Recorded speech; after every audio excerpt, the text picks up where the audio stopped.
Just wanted to say hi. Good to see everyone.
All right, good morning, everyone. Welcome to Self-Care Saturday. You can see the screen here. You see that we have a very exciting day for you, and I hope you all have your coffee and your tea and whatever else you're hoping to drink this morning with you. I am very excited to be here. So to everyone who doesn't know, my name is Kia Guarino. I use she, her pronouns, and I'm the executive director here at NARAL Pro-Choice Washington. And I want to welcome you to Self-Care Saturday and tell you a little bit about why we tried a different campaign this year for our spring fundraising. So this event actually came from a conversation that I had with a few of our staff members about how you find ways to maintain energy in challenging work like reproductive rights activism, and reflecting on the fact that NARAL Pro-Choice Washington has been around for 45 years, and we've made incredible progress as far as reproductive freedom in Washington state, but knowing that there's still quite a lot of work to do for us to live up to our mission of ensuring that every person in Washington has access to the reproductive health care they need. And really, we need to pay attention to the every person component of that mission. And so looking ahead at the work that needs to happen to achieve that mission, as well as living in the reality of America today and the efforts to roll back protections around abortion care, this work can be very draining and challenging. And so we talked a lot about what we do to maintain our own energy in this work and to be able to be committed reproductive health activists, despite all of these challenges. And we realized that we are lucky enough to be surrounded by professionals in our state and across our state who specialize in providing the tools and resources to make it possible to maintain your own self-care and equilibrium in the context of really challenging work. And so we thought about creating a campaign that not only provides resources for ourselves as reproductive rights activists and a movement, but also that celebrates the community that we work within and introduces you as committed activists to those tools and to the professionals who can provide you those resources. And our goal is to really make it so that we all can find the ways to carry this work forward, despite the challenges that we're facing. So I'm very proud of and very excited for this campaign that started in late March. And we've been able to provide different self-care tools to many of our activists. So thank you to those who have already purchased items from our site. And today we're joined by a couple of those practitioners who are going to not only donate their generous time, but provide guided meditations for you. And it's a real privilege today to welcome Wade Brill and Heather Ace, who have volunteered to give us those tools and resources. You'll also hear from a couple of our other partners who were unable to make it today, as well as our political and organizing director, Lillian, on our political work and how we're spending that energy this year and ahead. And finally, from our board member, Dr. Anuj Khattar, who is a wonderful and committed provider and who has been working in this space for a long time. So I'm genuinely so honored and so excited to be here today with you all. Thank you for taking the time and for being here and for everything that you do. And just to note that this webinar is being recorded, and we will be able to post this afterwards for folks who were not able to rouse themselves early on a Saturday morning. So without further ado, I'm going to transition so that you can hear from some of our other partners about why they joined Self-Care Saturday.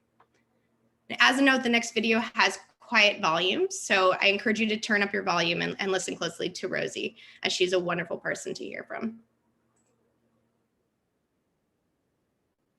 Hello, beautiful pro-choice Washington community. It's Rosie, creator, yoga teacher, and artist of Rosie in Space. I am so grateful to be part of a community that offers reproductive freedom and healthcare access for all locally, which becomes a ripple effect into the collective. And as a Black Haitian American woman myself, I know how important it is to have these resources readily available and normalized to empower and uplift women and trans women everywhere. And so the gratitude is in planting the seeds and advocating within community to witness the progress flourish. Thank you so much for having me, NARAL. Hi everybody, my name is Victoria Reisky-Anderson and my company is Nurture Ritual. One of the main inspirations and driving forces for me in my work is healing and empowerment of women, and so it has been an incredible joy and honor for me to be able to partner up with and stand behind such an amazing organization as Pro-Choice Washington, and to offer my services for the Self-Care Saturday event in support of all those fighting this grand, amazing, and empowering cause as reproductive health. Um, Thank you from the bottom of my heart for doing what you do and for allowing me to be a small part of this. Thank you. Washington. And I want to share with you the content of Self Care Saturday, our new spring fundraiser. Initially, I thought that an event like this might be frivolous or seem even selfish, reflecting my attitude towards self care and my impression of what self care means. But I had the privilege of reviewing the videos that you have the chance to purchase. And after looking at each of them, I am overwhelmed by how much self care is truly caring for each other by healing the self.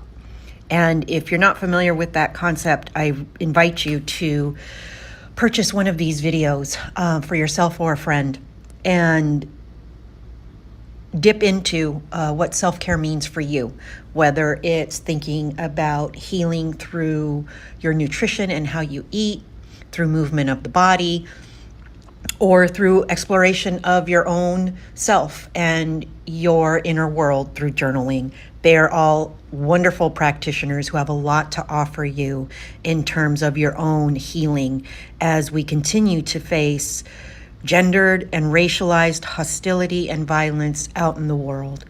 You're an important group of people who are working for significant social change, and we truly want you to care for yourselves as we care for each other.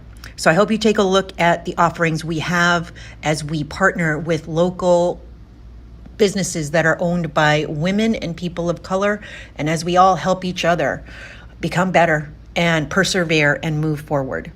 In times of crisis, we are not powerless, even if we might think so. So please enjoy. We are here with you as part of the community, and we appreciate your support. Thank you. Thank you to our practitioners who provided their perspective on this. It is truly an honor. And thank you to Kim for sharing her experience with this new campaign. I now have the absolute pleasure to turn this over to Wade Brill, who I have personally had the opportunity to know since I moved to Seattle and work with. She's a really incredible practitioner, and you are lucky to be able to hear from her today. So without further ado, I'm handing this over to Wade. Thanks, Kia, and thank you everybody who's here watching live, watching the recording. My name is Wade Brill, and I am a mindfulness coach, teacher, and facilitator, and the creator and curator of Centered in the City.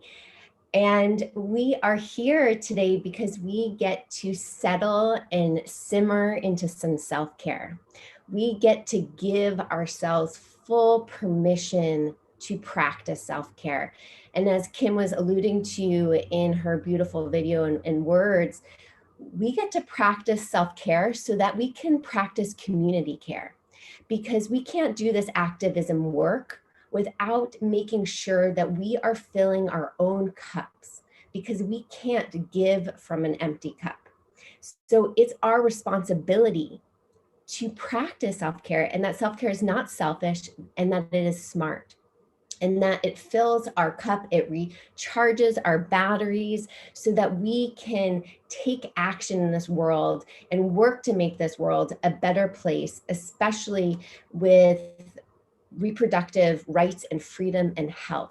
So thank you all for being here. I'm excited to facilitate about a 6-minute grounding in gratitude meditation practice. And this is an opportunity to practice self-care for ourselves, for the we, and for the all. So we're going to go through a gratitude practice in that kind of rhythm.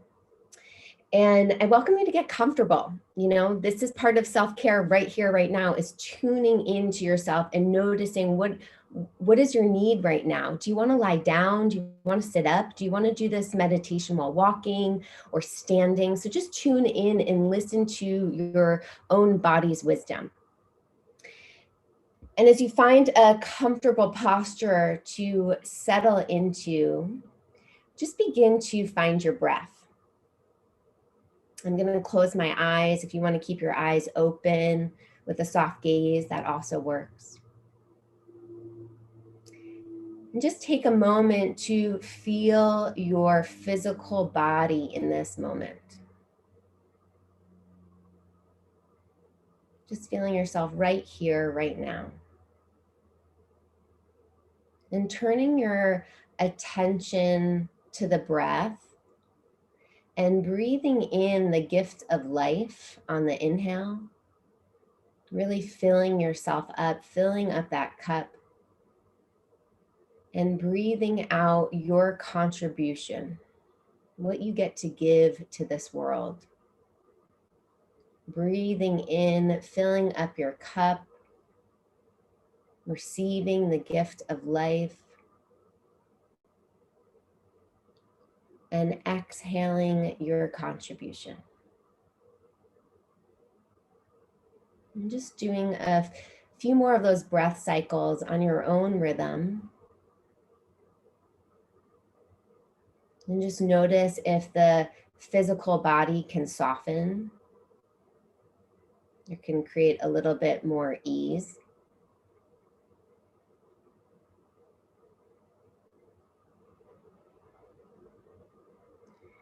And then we'll bring our attention to practicing gratitude for the I. And so for some of us, it might feel uncomfortable to share gratitude about ourselves. That might feel indulgent or, again, selfish. And just notice if those feelings or those sensations come up. Know that they're just there, not needing to make it right, wrong, good, or bad. And just tuning your attention, thinking about sharing with yourself 3 things you are grateful for about yourself in this moment. So maybe the fact that my body's breathing, my body's alive.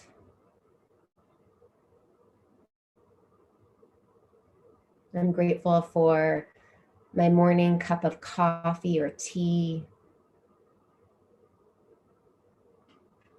I'm grateful that I got out of bed and I'm here live. Whatever it may be, just sharing 3 things you are grateful for about yourself.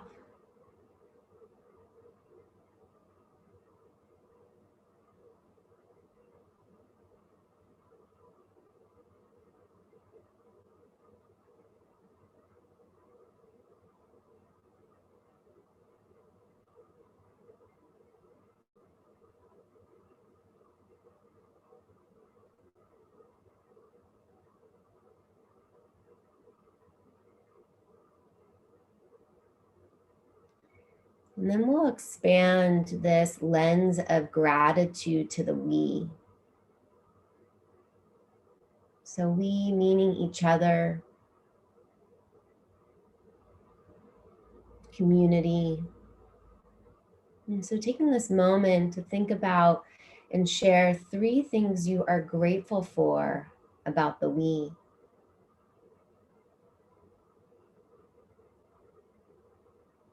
Gratitude for all of these names and these people behind the Zoom screen that are here live.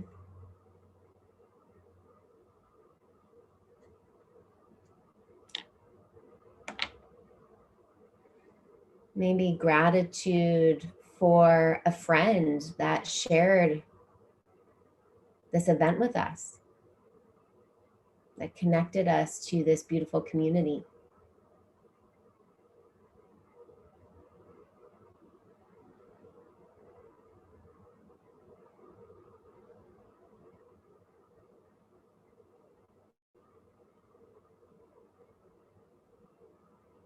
Grateful for all of the voices and the sponsors, for everybody who's participated.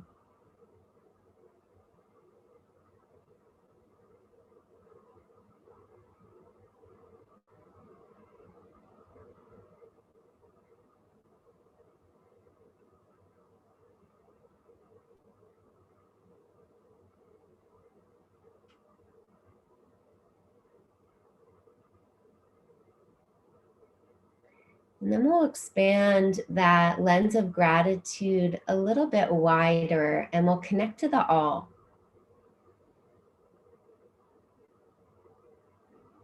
And so taking a moment to share some gratitude, maybe to all of the lobbyists, all of the people behind the scenes that work to create change in our government for freedom, reproductive health.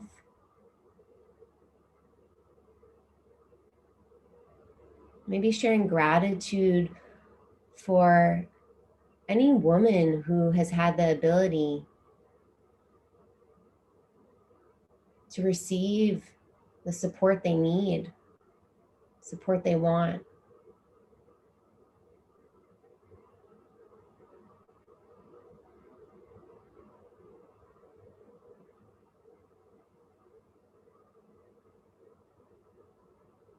And sharing gratitude maybe for this generous spirit,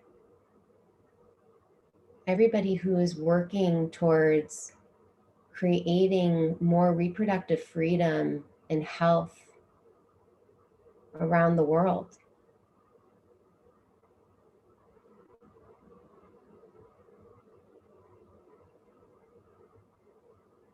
And so as you share these moments of gratitude from the I, the we, and the all, just noticing the sensations of gratitude, what it feels like in your physical body to connect to this essence of gratitude.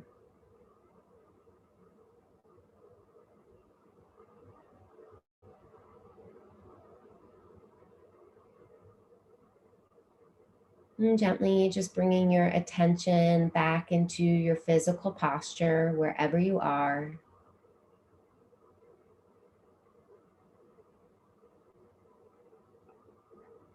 And when you hear the sound of this bell, if you closed your eyes, gently opening your eyes and coming back to this new moment.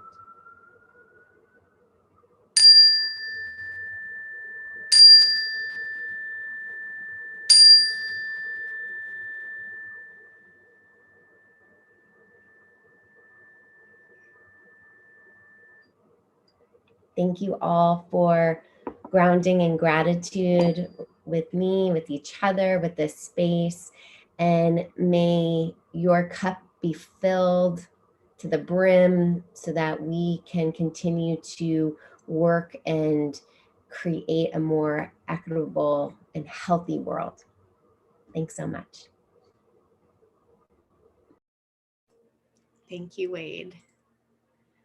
Thank you for giving us your voice and your time. Greatly appreciate it. We are now going to transition to hear from our political and organizing director, Lillian, and we are very lucky to hear from her. She is an incredible force in driving reproductive freedom rights in Washington state, and I am very excited to present her conversation around what we've been doing and where we are going with our energy this year. Turn it over to you, Lillian. Awesome. Thank you, Kia. And Wade, thank you so much for that exercise. It was incredible to participate in. My name is Lillian. I use she, her pronouns. I'm the political and organizing director here at NARAL. I want to start by echoing Kia's gratitude and Wade's and Kim's as well. Thank you all so much for being here today and for sharing in this event with NARAL and engaging the work of these incredible local creators. I'm here to give a brief update on our political work. Right now, we're coming to the end of Washington's first ever virtual legislative session. And since January, NARAL activists have been consistently and creatively engaging their elected officials online rather than in person to lift up reproductive freedom priorities. Two issues we've been focused on in the legislature are discriminatory restrictions to reproductive health care at Washington health systems and progressive revenue to equitably source reproductive health care for communities in Washington who need it most. We're pleased to share that our priority bill, the Protecting Pregnant Patients Act, has passed through both chambers and now is facing concurrence, and then will hopefully head to the governor's desk. This bill will ensure that providers across Washington can offer life-saving care to patients experiencing pregnancy complications when their health or life are at risk. Right now in Washington, pregnant patients are facing delays and denials for this care due to discriminatory policies that have no basis in medical necessity. These denials are incredibly harmful to patients who are experiencing miscarriage or ectopic pregnancy, and are particularly dangerous for patients living in rural areas who may only have one local facility where they can seek care.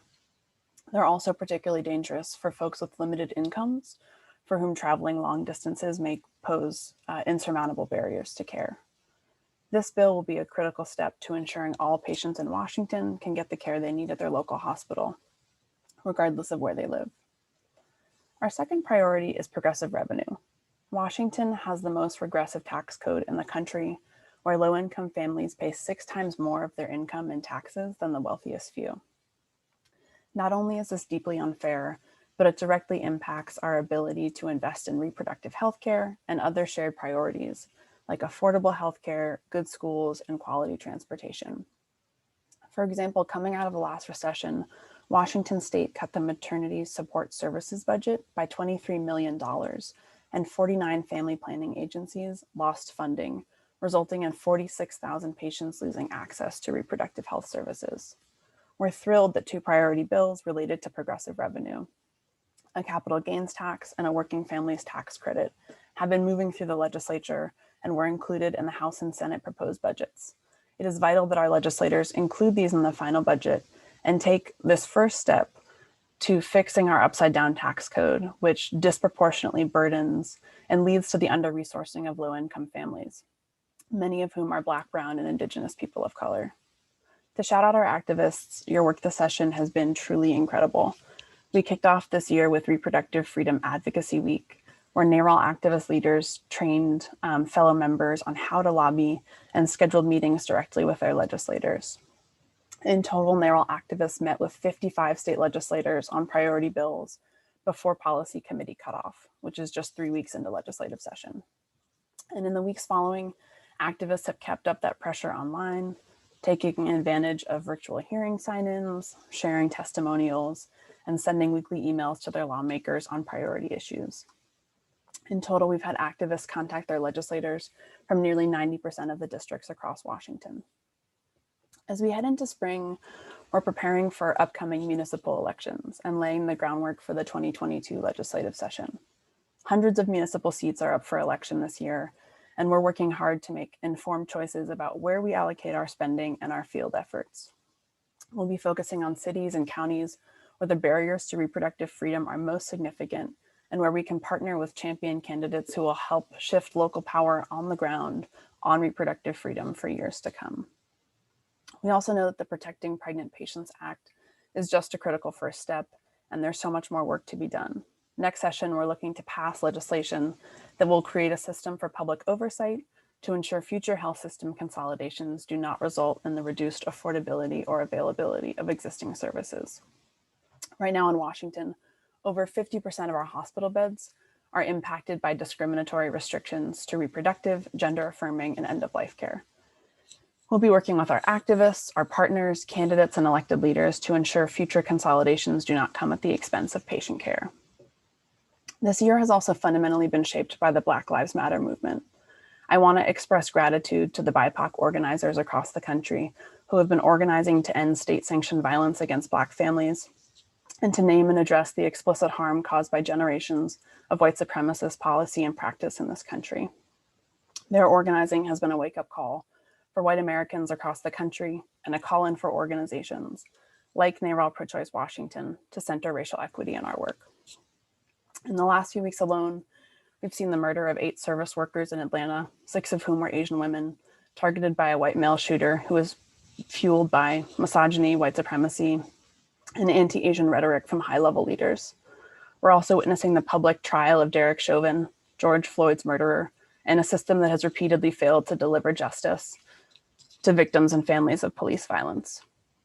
We know fighting for reproductive freedom is intrinsically connected to racial justice, and we at NARAL Pro-Choice Washington are recommitting to examining our work to ensure it's fighting for the safety, well-being, and bodily autonomy of all people, especially BIPOC individuals who are most impacted by white violence and who have been systemically under-resourced when it comes to accessing quality and affordable reproductive health care. We continue to be so grateful to our activists and activist leaders, including our recent interns and electoral fellows, the North Seattle Troublemakers, Huskies and Cougs for NARAL, and Students United for Reproductive Freedom, who partner with NARAL to lead this work on their campuses and in their communities. Whether you served as a team captain for Virtual Advocacy Week, made phone calls to ensure young folks have access to comprehensive sex ed, or sent an email to our lawmaker, thank you for fighting for reproductive freedom. It has been a long and challenging year, and Team NARAL is so grateful for the volunteers who've continued to share their energy, their time, and their creativity with us, despite the challenges created by this pandemic. We're so proud of the work we've done together in the last 6 months, and the work ahead is long. So thank you for participating in this event, in learning about and supporting the work of these local creators, and supporting NARAL, and supporting and sustaining yourselves so that we can continue to do this work together. We are so grateful. Thank you, Lillian. And I really, one of the things I really wanted to highlight from what Lillian shared is how creative and adaptive all our members and our staff were in the face of the first ever virtual legislative session, and how we were still able to drive change because of this ability to engage people from afar and to expand the geographic location of folks who could engage directly with lawmakers. And it, you know, with adversity comes opportunity, and I just want to acknowledge that that creativity was really powerful. So thank you again, Lillian, for sharing. We now have the honor to be joined by another one of our partners, Heather Ace Adams from SemiWoo, who is going to also lead us through some guided meditation this morning, and who I've had the pleasure of getting to know during the course of this event. And I am so grateful to have been connected to you, and I'm so grateful for your generosity of time for this event, and again, for being a part of our journey with this campaign. So without further ado, I'll turn it over to you, Heather. Hello, everyone. My name is Heather Ace. I teach mindfulness and meditation. I'm also a big-time human cheerleader. So first of all, I just want to thank those of you who work tirelessly, many times without thank you or acknowledgement. We see you, I see you, and it really is an honor for me to just beam this wealth of love and peace your way this morning on this beautiful Saturday in the Pacific Northwest. All I ask that you do is receive, which for many of us is easier said than done, right? You guys feel me on that? And it's ironic because many times the people who work so hard to support others find it awkward and uncomfortable to be supported, right? There's so many reasons why self-care feels foreign. I know for a lot of us, it's hard to be happy when we know that others are struggling. Maybe we feel like we don't deserve sweetness until we've saved the entire world. Or maybe we just never learn how to replenish mind, body, and soul. Whatever the reason, when we decide to treat ourselves like a friend in loving kindness, it might be the least selfish, most world-changing thing we can do. You know, others on this panel have said the same thing. When we are constantly scraping the bottom of our barrel, we have nothing to give. It also normalizes depletion and exhaustion. And you know what happens when you try to give more than you have, right? You get burned out quick. You grow really resentful. And this beautiful sparkle that you have, it fades. On that flip side, when we choose to invest in our personal creativity, in the quality of our sleep, when we choose to calm the mind or set loving boundaries, that actually gives permission to the village around us to do the same. it actively creates this culture of compassion and self-compassion that grows and grows and grows. And that bubble, that vibration is truly what changes the world. So how do we do that? How do we learn to receive? Well, we start by treating ourselves like you would treat your best friend or family member, right? If your loved one was feeling tired, you wouldn't tell them to stay up and just grind it out, right? You would tell them to lay down, to take a nap, to rest, maybe even tuck them in. If they were, sitting there beating themselves up and really getting down on themselves, you would sing their praises, you would prop them up. Self-compassion is taking that vibration and those actions and applying them to yourself, treating yourself like a friend. And why not, right? You are worthy. You are a breathing human being with this combination of amazing talents and skills that no one else has. You are authentic and needed and worthy and deserve loving kindness. And I know for a lot of us and a lot of our communities, it is, maybe that's not something we believe at this point, but you might have heard of a little thing called fake it till you make it. So we can begin to heal the mind and repattern our thoughts by maybe just every now and then patting yourself on the back, saying nice things to yourself and supporting yourself like a friend, right? Pretty soon that new narrative and that new vibration takes over and it beams out to the community around you and then the world. So I would love to just take a few minutes just to connect with our breath.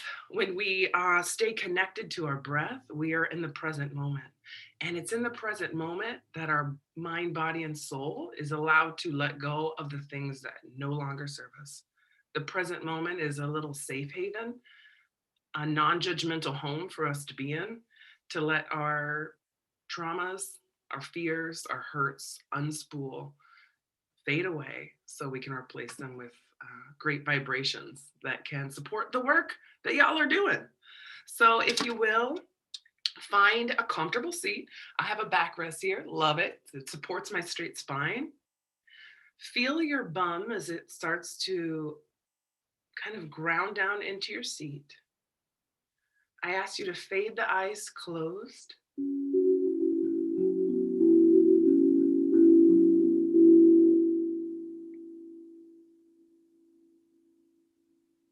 Begin by relaxing the muscles in your face, unclenching your jaw, becoming aware and finding a little bit of space in your throat and your chest. Let your belly go soft. And begin to breathe deeply in and out of your pelvic bowl.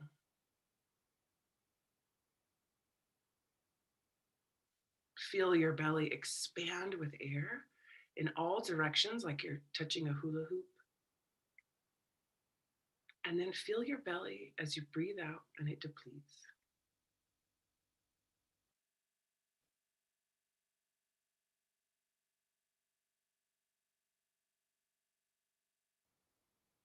All day we breathe, so in this moment we can honor our body and our breath with our focus.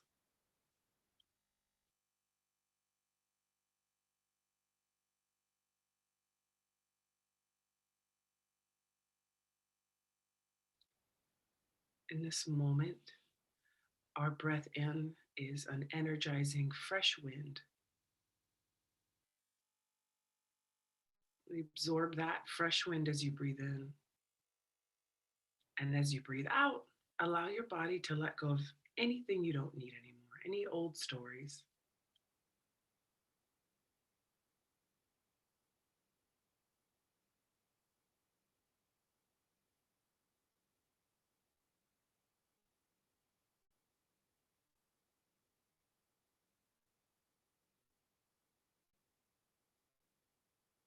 Begin to bring that breath up into your upper back area and your chest. This is truly where we hold the weight of the world.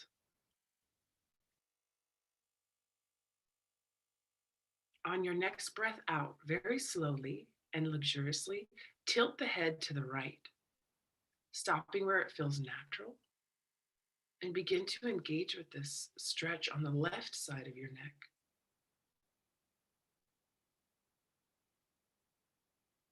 Use that healing breath to bring in energy into this space and release any tension.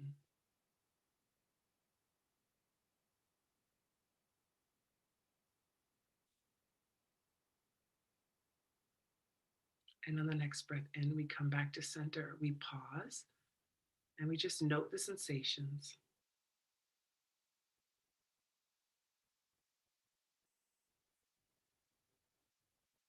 On the next breath out, slowly and luxuriously, we tilt the head to the left now. No struggle, no strain. And we begin to breathe out of this beautiful stretch on the right side of our neck.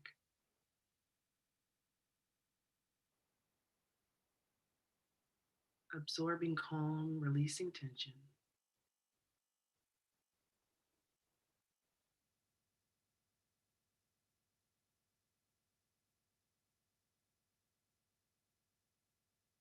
And we come back to center and pause.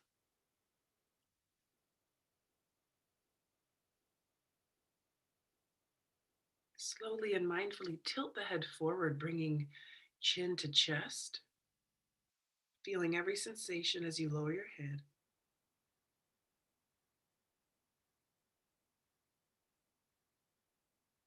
Begin to breathe out, in and out of the back of your neck and the stretch here, out of the top of your back, releasing tension, allowing space.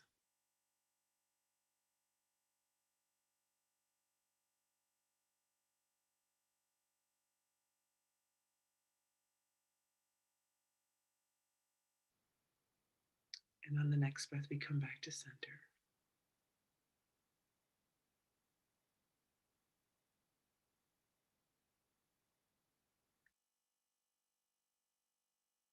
And finally, and do this one slowly, we don't do this often, slowly tilt the head back without any struggle or strain, opening up the throat, opening up the chest.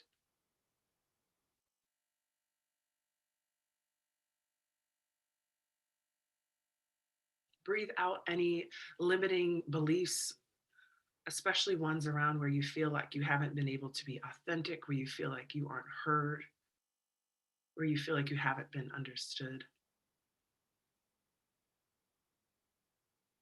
Breathe those out and replace them with supportive thoughts and vibrations, ones of energy, love, calm, peace.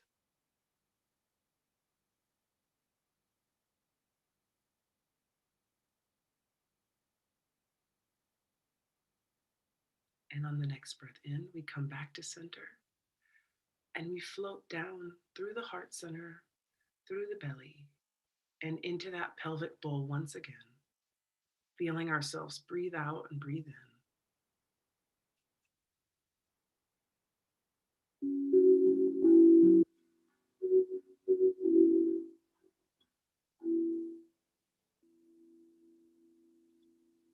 Feel free to flutter the eyes open, coming back into the space with a few additional stretches or whatever body wants.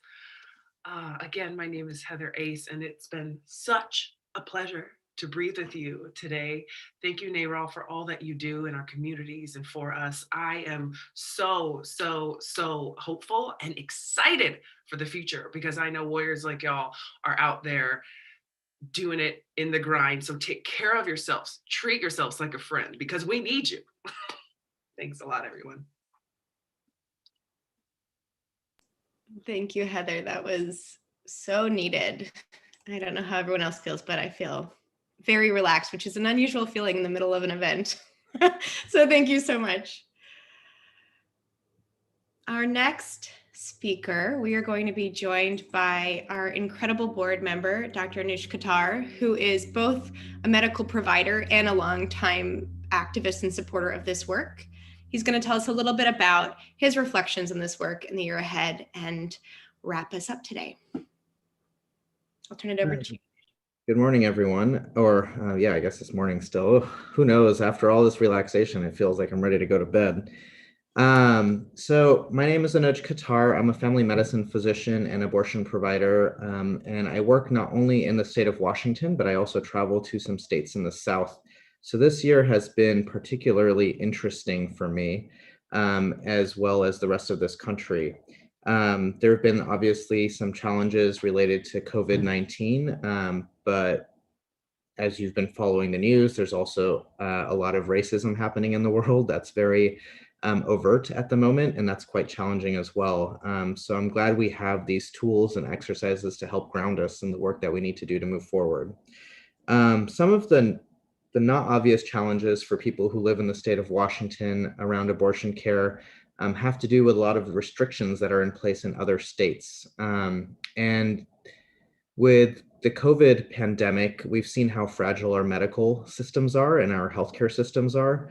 And we've seen that abortion access isn't necessarily a right for everybody in this country. And there were many states that took advantage of the COVID limitations and restrictions to limit people's access to abortion care in 2020. Even though we know that abortion is a very time-sensitive procedure and urgent in many people's lives. Despite all these frustrations, I feel very grateful for a lot of things. First, I feel grateful that I live in the state of Washington and we have a lot of progressive policies, and we continue to pass progressive policies such as the one Lillian talked about earlier.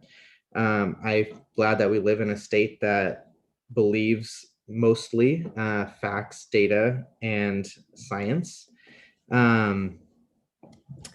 I'm grateful that we have a lot of really smart people who helped create these vaccines who are letting us return to somewhat normal of a world this year. I don't know how quickly that will happen. And if you haven't gotten vaccinated, I believe the state of Washington has begun to open it up to everybody. So please sign up and do that to be safe. I also am super grateful that we have the internet. I don't know how other people have been feeling this past year, but imagine a pandemic before the internet existed. How challenging would it be to stay in touch, to have events like this, to communicate with each other, and to be able to have a sense of community without these things? Also, the existence of the internet allowed us to move legislative agendas and sessions to a virtual capacity, and allowing it to be virtual actually expanded our ability to include more people in these conversations. I'm learning more and more how much our health and health systems are a reflection of policies and procedures. So politics is really the way to make influence in our own well-being. So to be able to engage more people who don't otherwise have a voice has been a really great thing this past year. I'm also super grateful to the executive director of NARAL Pro-Choice Washington and the staff for being so creative in the spring fundraiser and for pushing us forward. I think these are challenging times and everybody has been so positive and wonderful and collaborative. I am so grateful for that. I'm going to move on to the next part and be grateful to our sponsors for this event. Hashtag Cannabis has been a huge champion of our organization and has been really supportive of our mission. We also have some wonderful allies, Lee Pate, Stephen Jones, and Mary Ann Liebert, who have been supportive of this as well. And the last thing I want to do is remind everybody that our items are still available. When I last checked, we're about at half our goal, and we're really hoping to meet our goal this year. So we can continue to do some amazing work. So please visit the Self-Care Saturday store. There is a mindful movement code for 20% off. And we're really grateful for those who decided to join us this morning. And I hope that you're able to take a look at this later. And please reach out to our organization if you feel like there's further questions you have.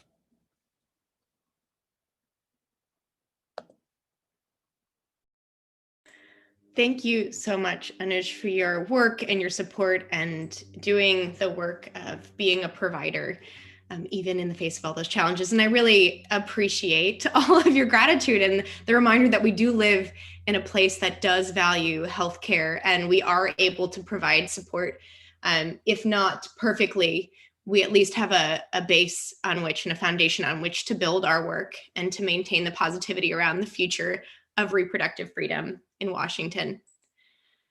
So thank you all. I am so grateful for every single one of you. And we wanted today to be a moment of gratitude, and I hope we did achieve that. I hope that everyone can go into their day feeling more grounded and reminded that you all have an important role to play, and there are ways to make sure that we can play that role well into the future. And as much as we wish this work was done, it is not. And we do need to be creative and adaptive in this space that we are given, but I am confident that we are able to do so. So thank you all today. This will be available afterwards if you all want to run those wonderful meditations again. I know I will. And I am hoping you have a wonderful weekend. Thank you so much.